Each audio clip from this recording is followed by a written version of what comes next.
Hey everyone, and welcome back to Lucid 9. Boy, was last episode heavier than uranium. That's a chemistry joke. That's how. Yeah. Okay, moving on. I mean, we finally got to learn Yama's sister's name. Sorta how she died. We haven't seen how she died yet, but we're getting this. We're getting there. Yama's coming to terms with his past. But everyone was acting so weird towards him yesterday. I don't understand why.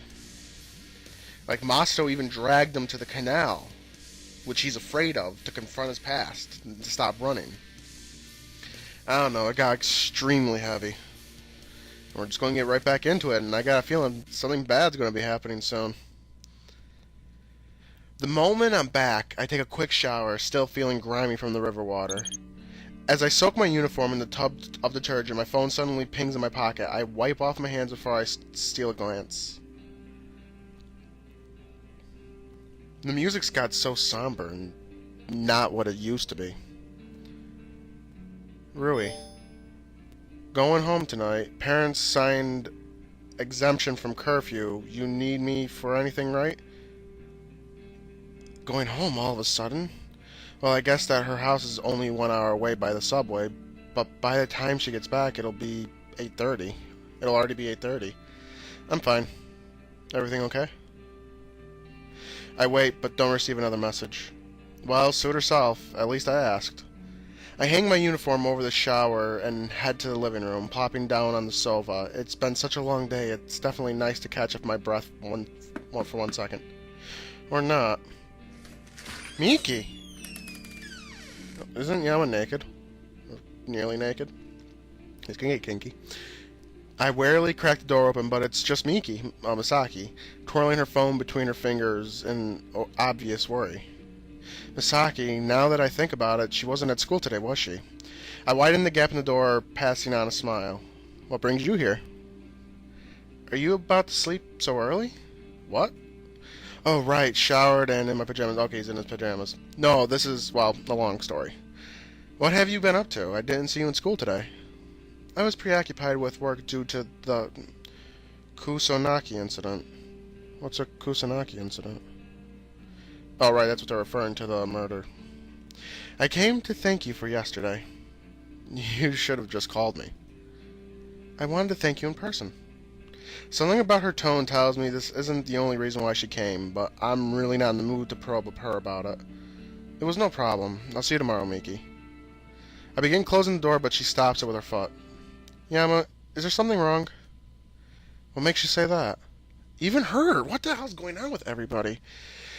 Answering a question with another question just proves that there is. I'm here if you want to talk about it. Besides, there's something I've been meaning to tell you. Okay. Sure, come in.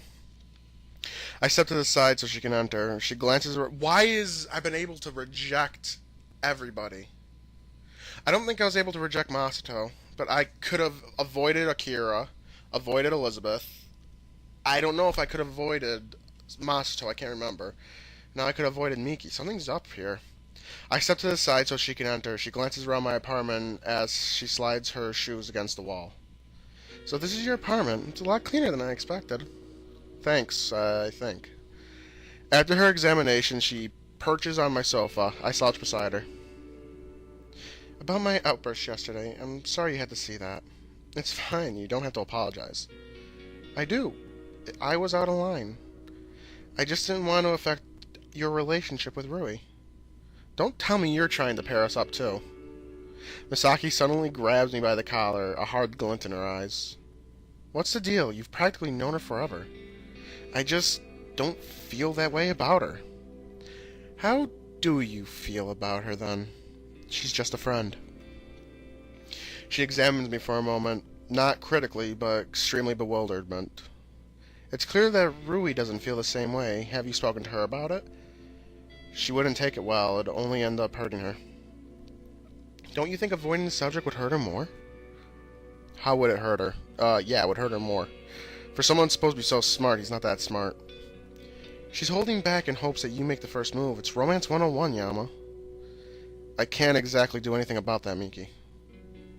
She sighs, releasing me as she slumps back into the sofa. I still think you should have a talk with her. Rationally speaking, she's right. Maybe it's unfair, maybe I'm being selfish, but Rui's my friend, first and foremost. I'm not sure if I want to lose that. I'll keep that in mind. She waves her hand dismissively. Anyway, mind explaining that bruise on your face? Oh, yeah. The argument I had with Masato. I lay back, my head back, unsure where to begin. Obviously, I can't tell her the whole story. I'm not sure how she'd react if I mentioned I almost drowned today, especially since she knows about my condition. I got into a fight with Masato earlier. Really? About what?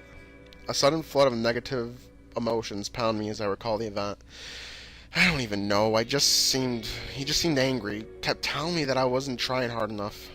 I thought he was talking about track. He's been trying to get me to join track every day. But it doesn't sound like it. I see. Misaki considers this for a moment as she twirls her phone between her fingers. I used to have a friend in Seto some years ago. At first, we never really got along much, to be honest. Every time I asked if he wanted to hang out with me, he usually refused, so I ended up dragging him along anyway. After a while, I started to think that he might have hated me. I could have just stopped talking to him, but it made me angry that he didn't want to tell me what his problem was. So one day I just snapped at him. Thinking back on it now, I feel really bad for doing that, because I didn't know that he was dealing with his own issues. Her words come out in barely a whisper, her eyes drifting to the floor. She's talking about me, isn't she? I feel a knot in my chest as memories from back then resurface. No, I'd rather not be reminded of that time. Not again. Not so soon. What exactly is your point, Misaki? My words come out harsher than I intended, but I don't apologize. She seems a bit taken back by my response. I think whatever's bothering Masato, it must be something personal. Otherwise, he would have outright told you what his problem was. I suppose she's right in a way. It's just Masato's so straightforward about everything. For him to be so roundabout now is understandably strange. Anyway, I'm in the mood for some fresh air. What about you? I guess she must have noticed that she brought up a touchy subject. Sure, why not? I noticed the school's rooftop is a great place for stargazing. We should go there now. The school's locked down at this hour curfew, remember? And your point is? Is she actually suggesting that we break into the school? I guess a change of scenery would probably do me some good. Lead the way. Hey, doing illegal stuff. She smiles as she darts out of the street. I follow closely, taking in the brisk evening air. We pull up at the front gate, slightly out of breath. I slide my card through the receptor, but it only buzzes at me. What? The curfew keeps out off-campus students and automatically reports on-campus students who return late. So, what? Do we climb the gate? It's armed, Yama. There are laser sensors. My card is exempt, remember? Oh, she slides her card. Sure enough, the receptor blinks green. Misaki props the gate open with a smirk. Ladies first. You're such a gentleman. She only giggles as I pass through the gate. So, where to? The classroom building has a side door for the janitor. It's accessible by key rather than card. We can head to the rooftop from there. When do you get the building key? Never. Oh, wow, okay. Misaki's starting to throw up red flags. I don't feel comfortable now. She darts to the side of the building, gesturing for me to follow her. I squint through the darkness as she kneels down, feeling the side of the building. Finally satisfied, she withdraws something within her jacket. It's a plastic fabric case which she unzips and dumps to the ground. What's that? Shh! She picks up two thin metallic objects from the ground. They glint in the dim street light. Are those bobby pins? Yes, they are. She hastily bends the larger one at a right angle and snaps the smaller one in half. She then turns to the door. I peer over her shoulder, trying to see. She's picking the lock. Hey, I can relate. You're standing in my light. Oh, sorry. I crouch for a better viewpoint. She's unusually focused as she threads the large pin at the bottom of the lock, pushing it downward with her thumb. I didn't know you could pick locks. Don't tell my agent. What? Why would I do that? Don't post it on Patter either. Wouldn't even know how. Satisfied, she inserts a smaller pin into the top of the lock, wiggling it gently. Ah, there we go. I hear a satisfying click, and the door gently swings open. Misaki smiles proudly and waltzes inside. Well, Right behind you. This is bad. I disappear into the darkness. I step after her.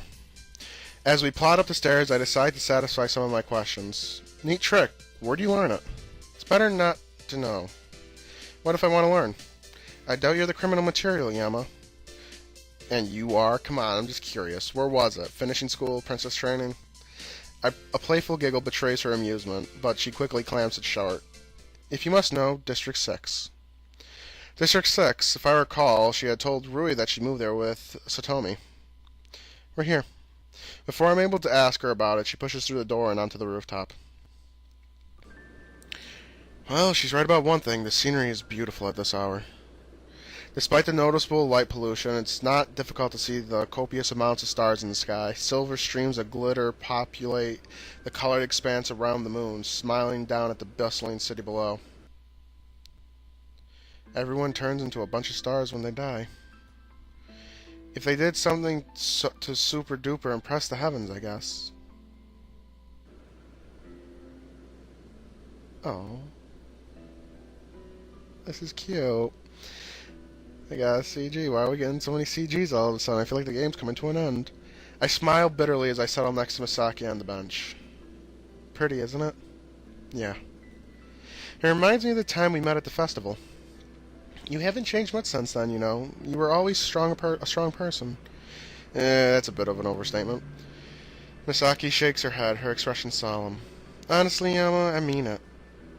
If you weren't, you probably wouldn't even be here right now. What do you mean?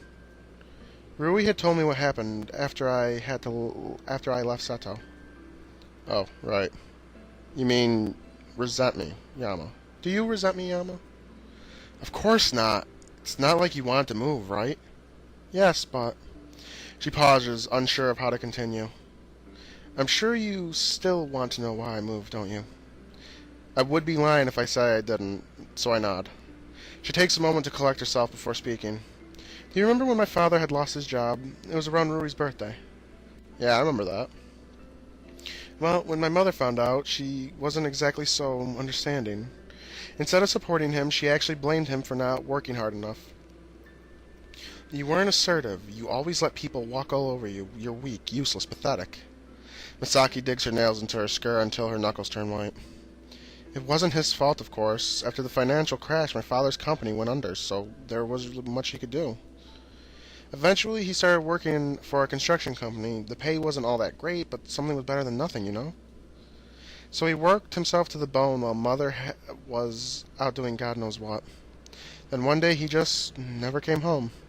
Dad went out for a pack of smokes and never came back. It wasn't rare for him to take extra shifts, so I assumed that he was still working. But when my mother began selling his things, I realized that something was wrong. I still remember what she told me when I asked her about it. He's dead.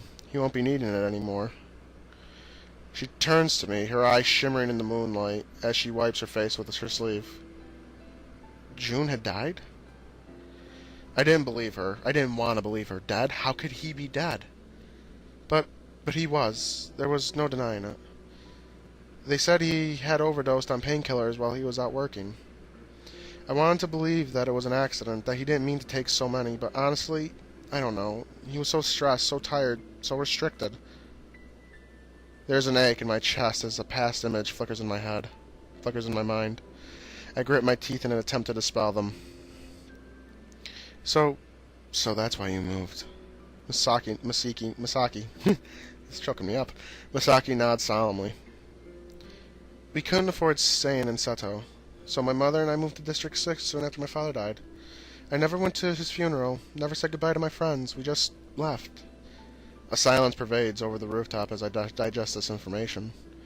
Although I don't remember Satomi much, I would have never imagined she would do something like that. I guess that explains Misaki's resentment towards her. Do you still live with her? Misaki averts her gaze, again twirling her phone between her fingers. That must be a nervous habit of hers. She couldn't care for me anymore. I eventually had to move in with my grandparents. That's why I'm attending the academy, and why I work part-time for Lotus. I notice Misaki's hands are trembling. As close as we were, it must have been hard for her to tell me about her father. I feel I should comfort her somehow, but I haven't a clue how to go about it. Put your arm around her, you fucking idiot. That's mostly Rui's department. An idea strikes, and I whip out my phone, placing it on Masaki's lap. What's this? My phone. What does it look like? I know that. What do you want me to do with that? I was wondering if you could show me how to use Patter. She regards me with an upturned brow for a moment, but then breaks into a bright smile. Of course. Without hesitation, she picks up my phone and expertly swipes across the screen. First, you need to go to Patter's website. And you have to register for a new account. What do you want your username to be? Can it be my actual name? Only if you want to be boring. So what's the problem? I'll choose one for you. Don't give me something too embarrassing, Miki. Don't worry, it'll only be mildly embarrassing. She taps on the screen in quick succession. When she's finished, she brings it up to my face. How's this? Yams?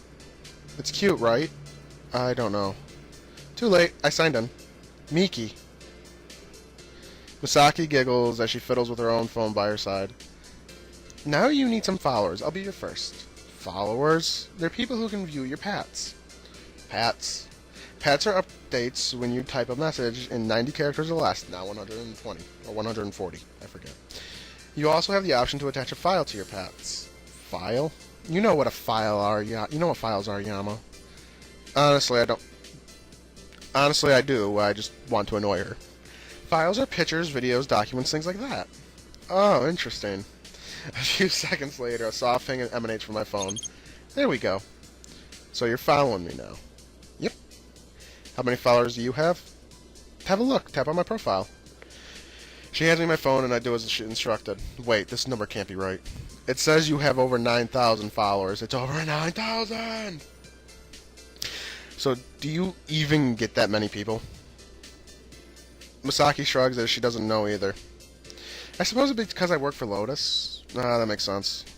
I take a moment to browse through Patter. It seems pretty self-explanatory. Write an update, your followers view and said update, and they have the option to share it with the others they follow. Honestly, it's not the most exciting thing I've seen, but I can understand why some people find it addicting. So, what should I post? Anything you want. Usually I try attaching pictures since they get more attention. Okay. Why not pat something about the stars? The Patter veteran must have noticed my confusion as she offers a suggestion. You wouldn't see them with my camera. Oh, you're right. Why not? No, you could, Misaki scrunches her face in thought as she glances around, something to pat about. Does she really put this much thought into it? Oh, what's that? I try tracing her gaze, but I see nothing. I don't see anything. There, near the tree. There are a bunch of trees up here, Miss Miki. She grabs my head and points it furiously ahead of us. I strain my eyes in the darkness trying to make out a faint image. Sure enough, I spot something small lying on the bench. Is that a cat? I don't know whether to be more surprised at Misaki's remarkable eyesight or the fact that there's a random cat on the school rooftop. Let's go, pat it. What if it has rabies? It could claw you. Don't tell me you're scared of a little kitty, Yama. I never said I was scared. Then quit complaining and follow me. Not allowing any room for argument, Misaki slowly stalks over to the mysterious feline, leaving me alone on the bench. I sigh deeply. I don't know why I bother. Fine, but I'm not touching it. I follow her lead, walking behind her. As I draw closer, the cat's ears perk up. We immediately stop in our tracks. It's going to run away. Shh. Hearing us, the cat lazily turns its head in our direction. Its eyes glow at us. Glower at us in a brilliant green.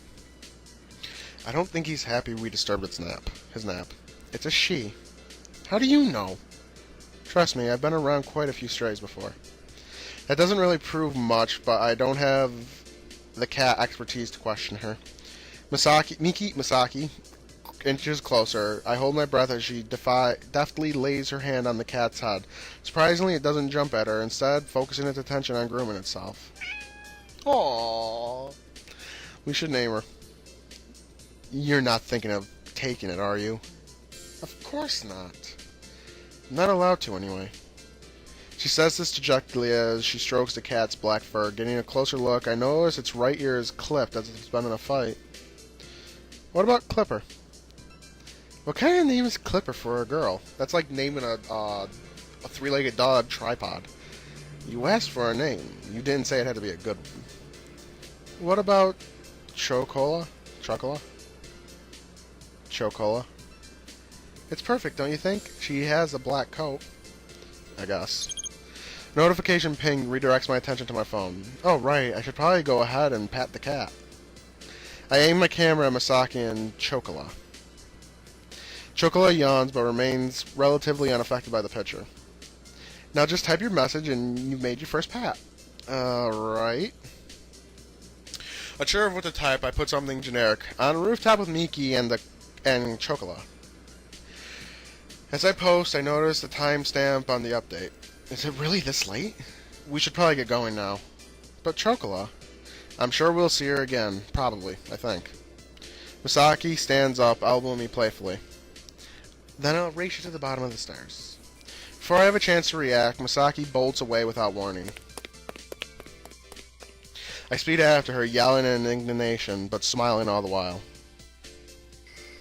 I don't just run from the bottom of the stairs. We stop only when we hit the gate, tapping the receptor in some twisted form of relay race. I win. You got a head start. Still won. You never did play fair. I take a moment to catch my breath before speaking again. Say, Miki. Thanks for telling me. She looks confused for a moment, then she seems to remember. I should be the one thanking you. For what? For listening to what I had to say. I smile warmly. Of course. I'll see you later, Miki. Good night, Yama. She slides her card, the gate swings open. I head back to my apartment, relishing the crisp night air, my dread all but dissipated. Sleep comes quickly to me.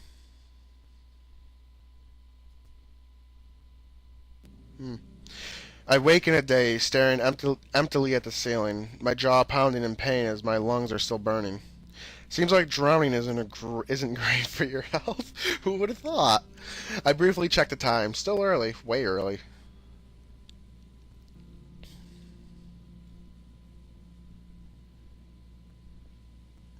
It looks like I've gotten yet another email. Well, perhaps you do have a chance that you are not looking for because it frightens you.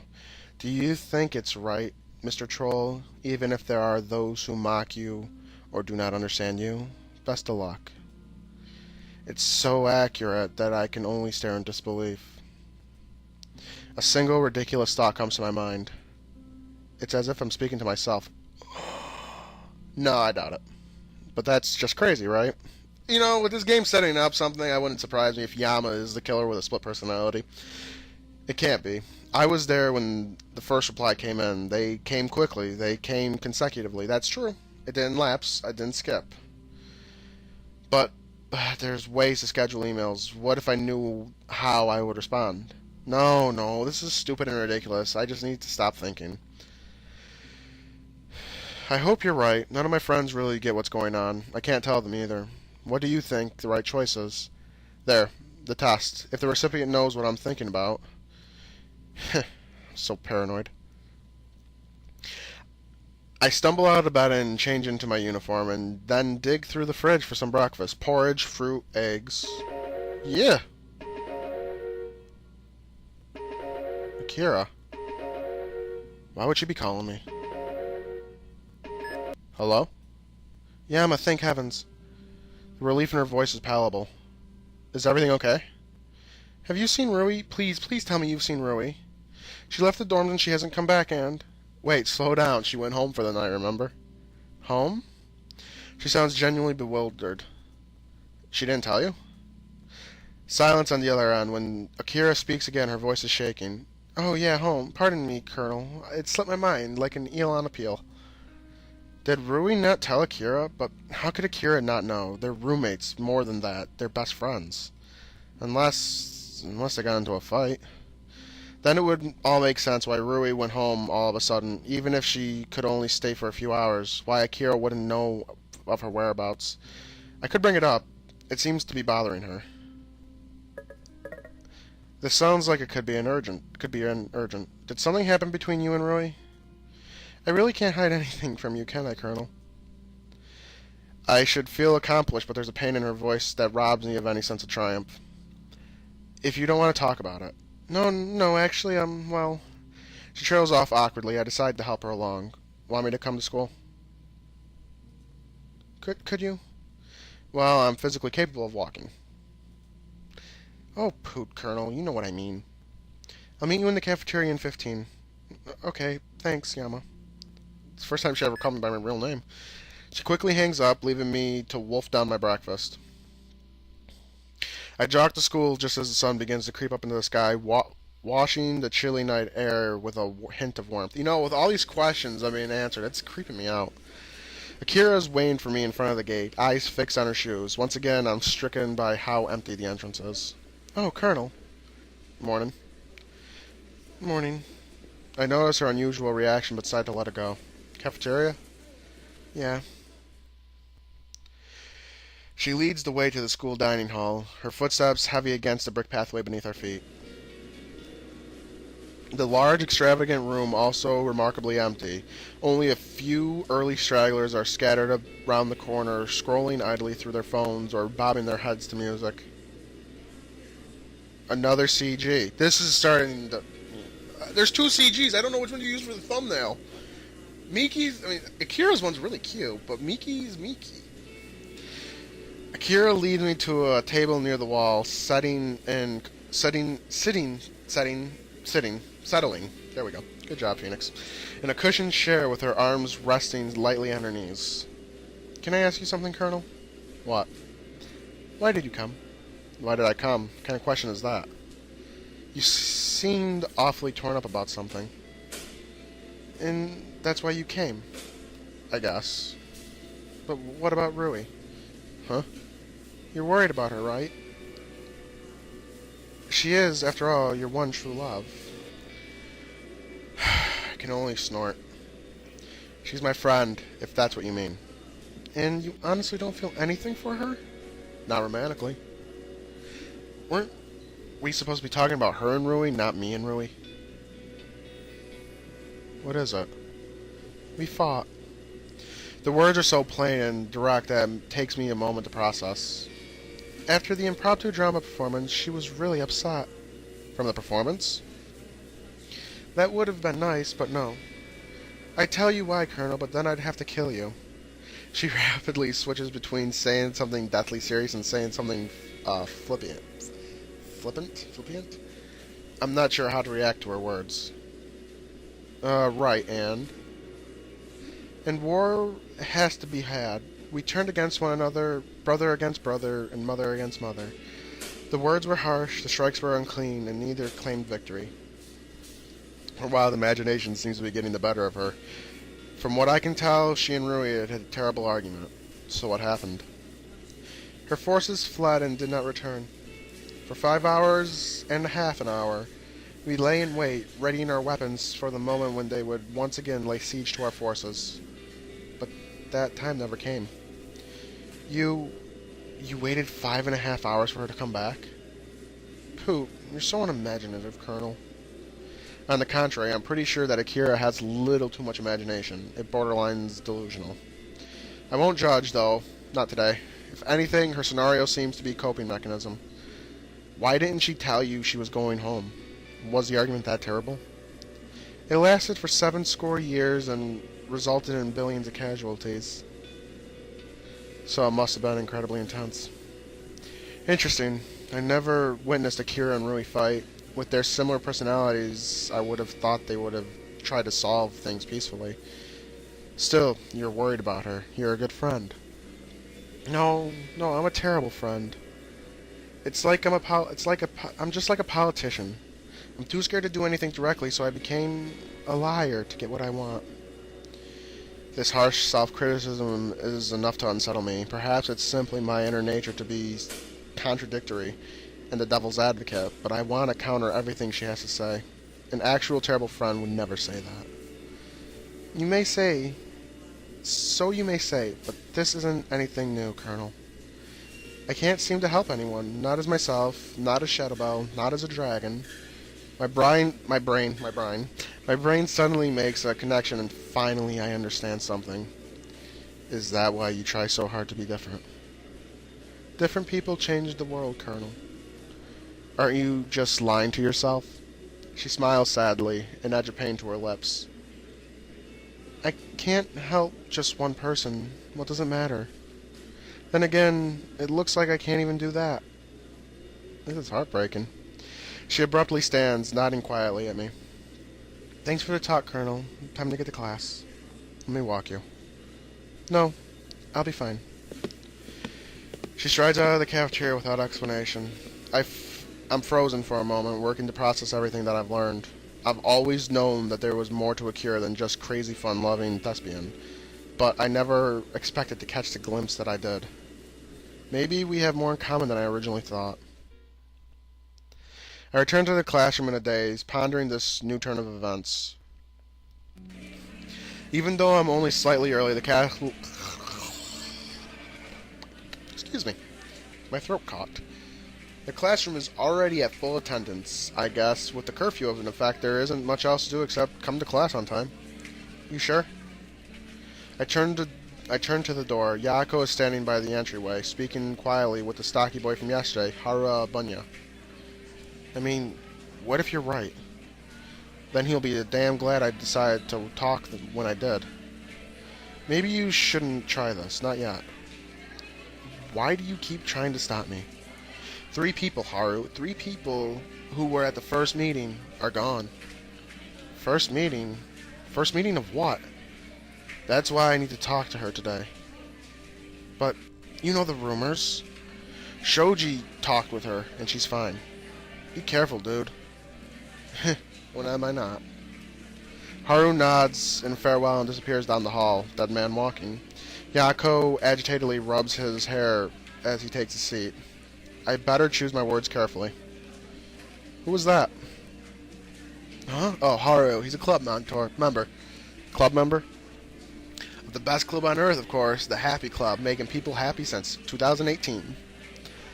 Oh yeah, the Happy Club. I always thought that sounded like the stupidest thing in existence, but something dawns on me. What do you do in the Happy Club? I always assumed that it had something to do with alcohol or gambling, but we make depressed people happy, of course. I'm taken back by a sudden display of altruism. Why? Why not? Not because he wants the undying loyalty of his future minions, not because he wants to have a statue erected in his honor. I want to ask more, but the teacher promptly strides to the classroom, wrapping her... I don't trust you anymore, Yako, and I trusted you the most before this. Her pointer against the nearest table. God fucking damn it, I can't talk today. The students quietly assemble. 3 people who were in the first meeting are gone. Could Yako have been talking about his club? 3 of the victims attended the Happy Club? But what about the first 2 deaths, before the Happy Club was even founded? Could they have a link to Yako? Could Yako know anything about the murders?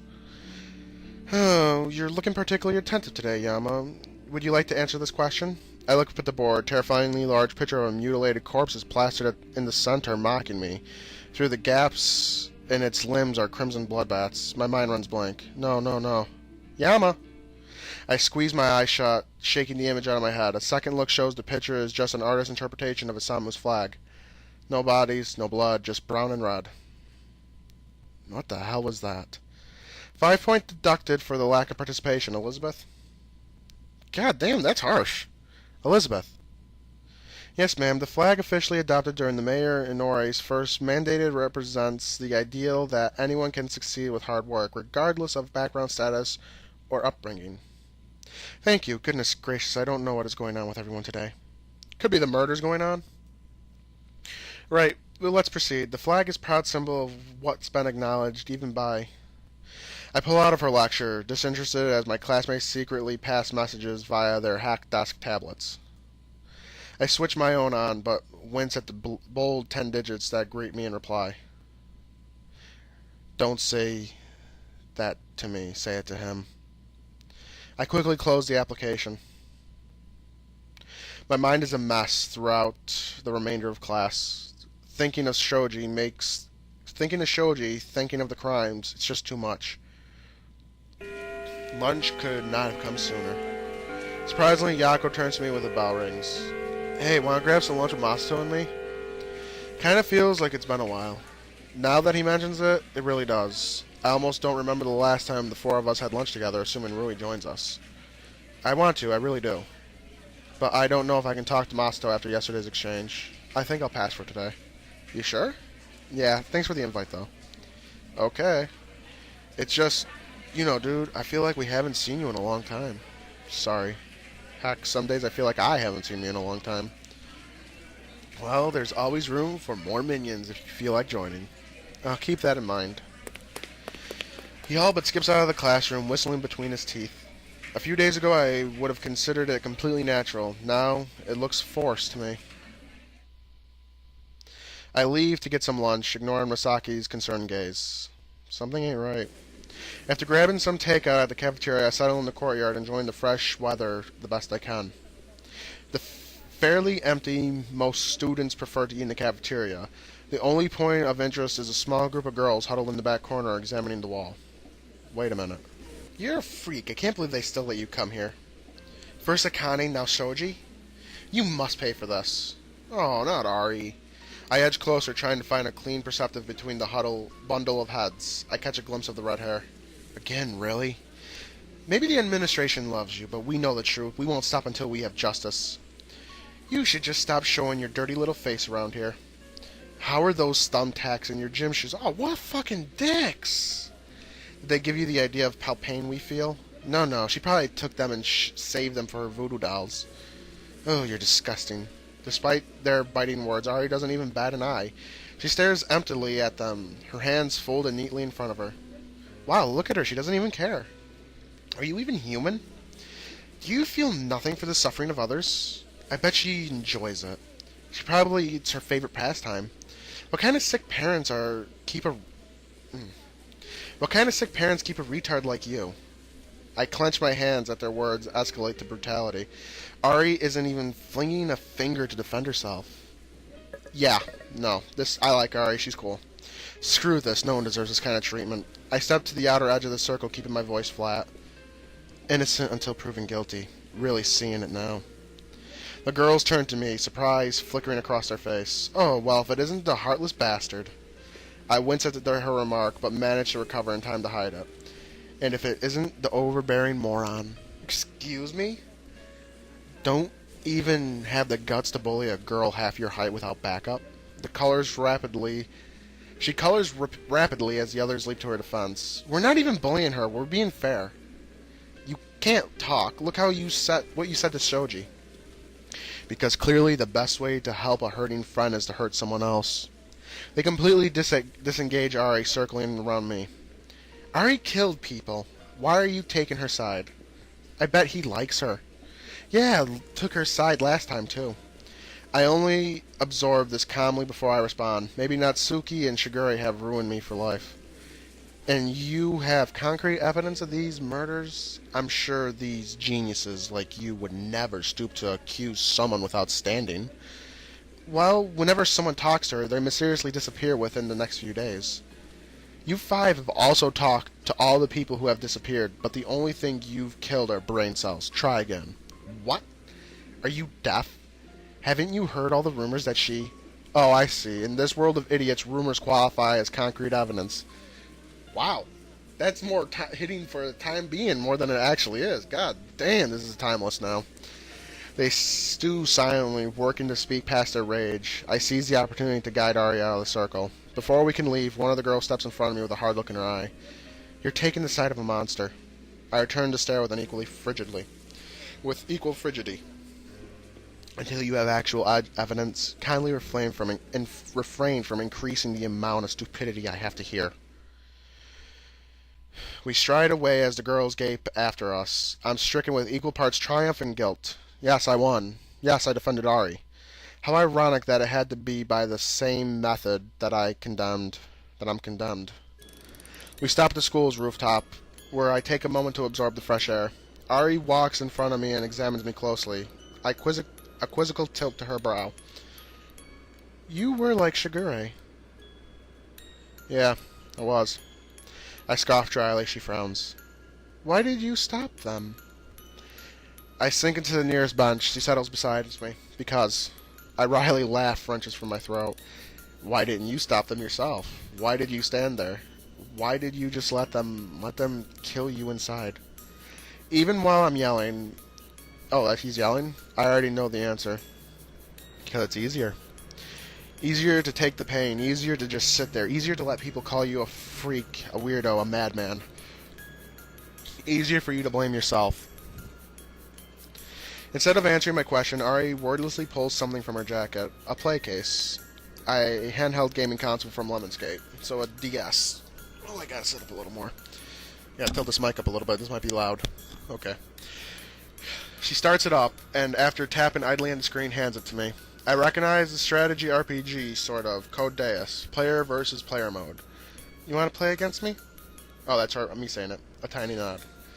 Okay, I didn't know you played games much. I mean, apart from Left Alive and Fugui. Okay. And all gamers have been too scared to play. I select Susumu Kuromoshi as my hero, leaving Lurog Lamprey for Ari, and start producing some basic units. Then I end my turn and pass the play case to her. You gonna keep letting them push you around like that? You know, I think that made me think when they called her a retard.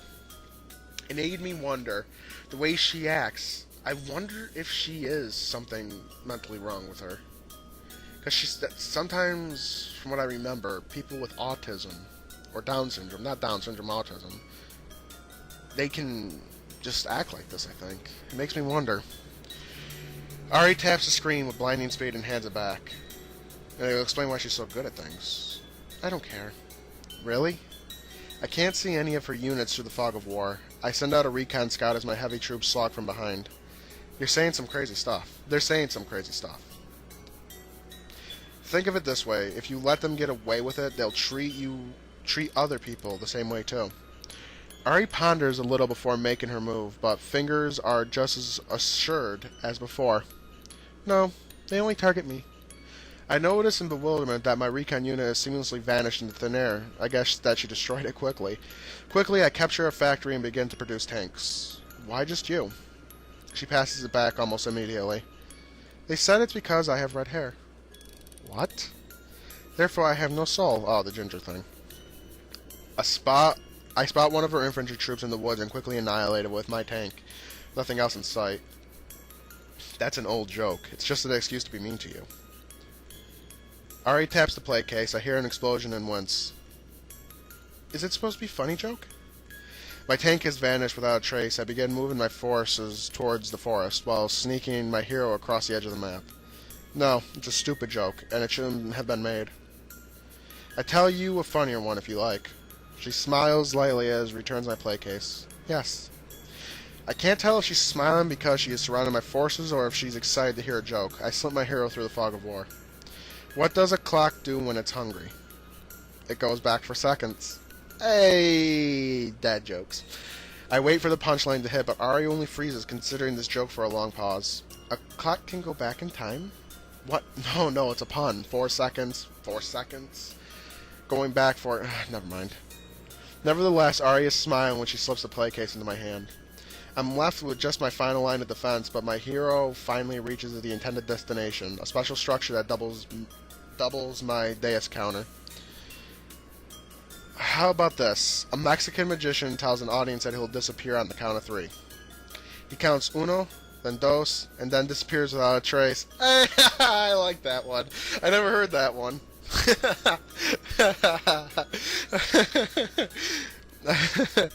I thought stage magic was just an illusion. I can only chuckle to myself. As expectedly, she completely missed the point. She makes her move. I hear a mass explosion. Oh, I won. What? I grip the play case. Her units have completely surrounded my base and are one turn away from capturing my headquarters. Not today, LaRouge lampreyed. I triumphantly conquered the special objective with Susumu Kuromochi and activate my Deus. Table turn. I reverse the ratio of my soldiers to yours. Our soldiers suddenly swap colors, leaving her practically nothing. Even if it is the end of my turn, I know I've used my Deus well.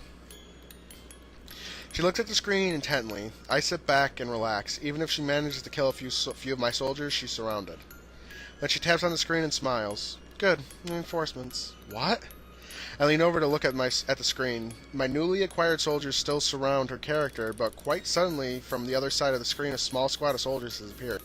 Normally, a few soldiers would be nothing, but my army is still with LaRouge, and these new soldiers have a direct path to me.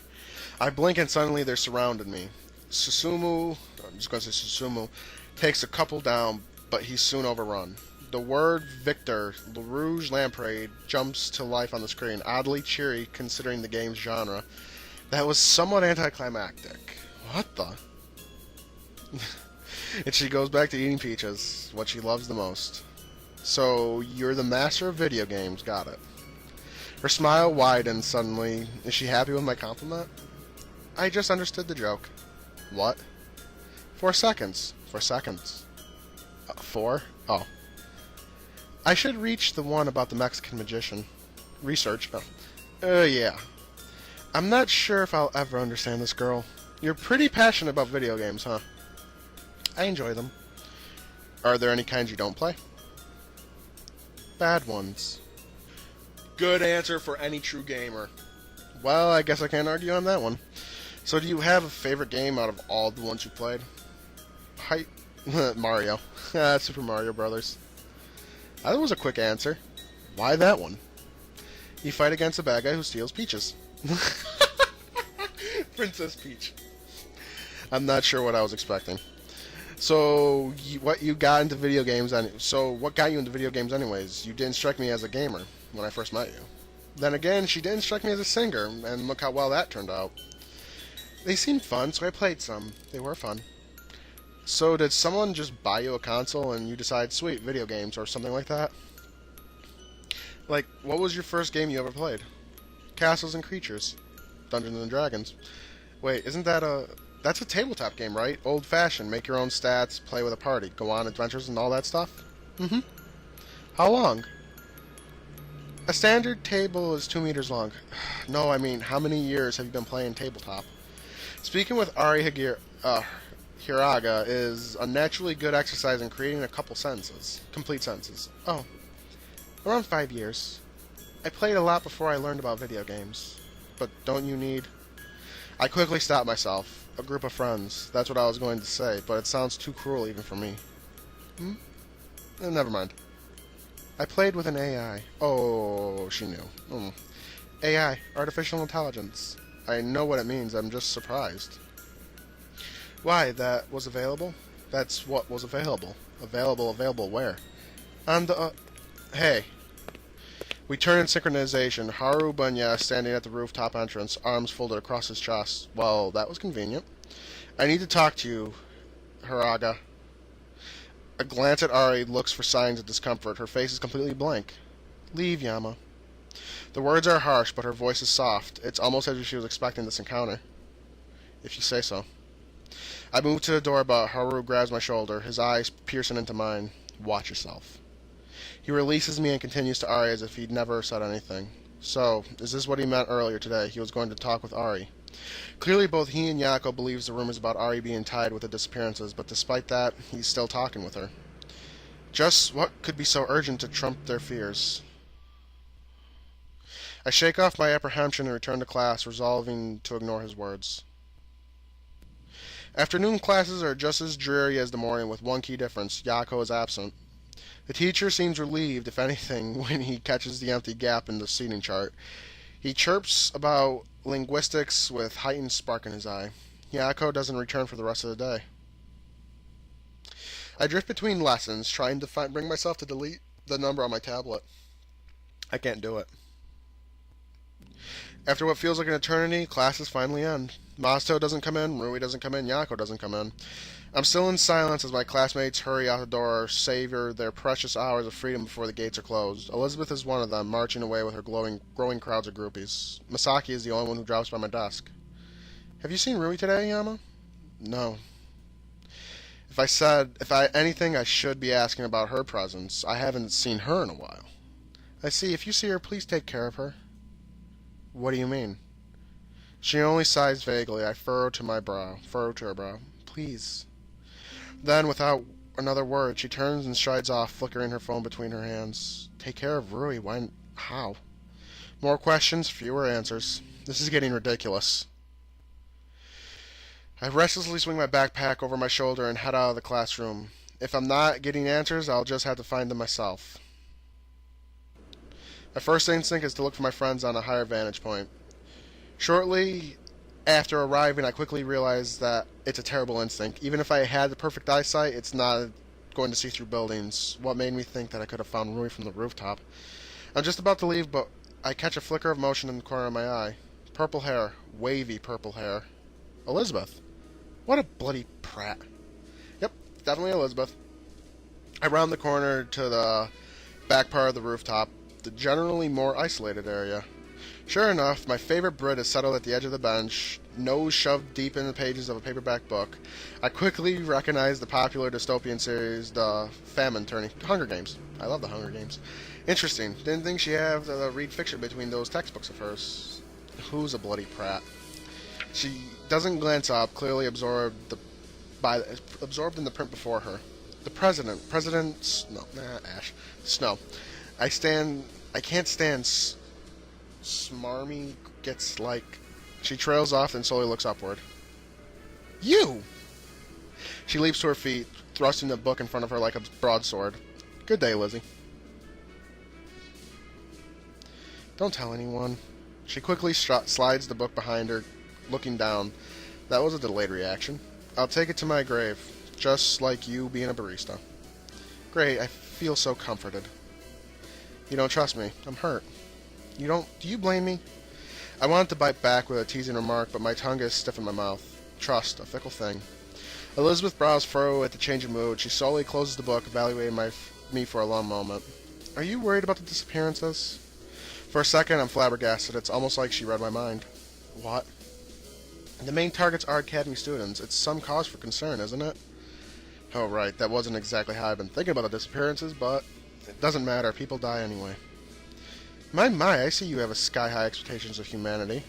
What can I say? I'm an optimist. She smirks slightly at this. It seems to soften her hard lines on her face. Prompts me to speak. You know, sometimes you're not that unbearable. Oh, yes, I tried to answer you to your every beck and call.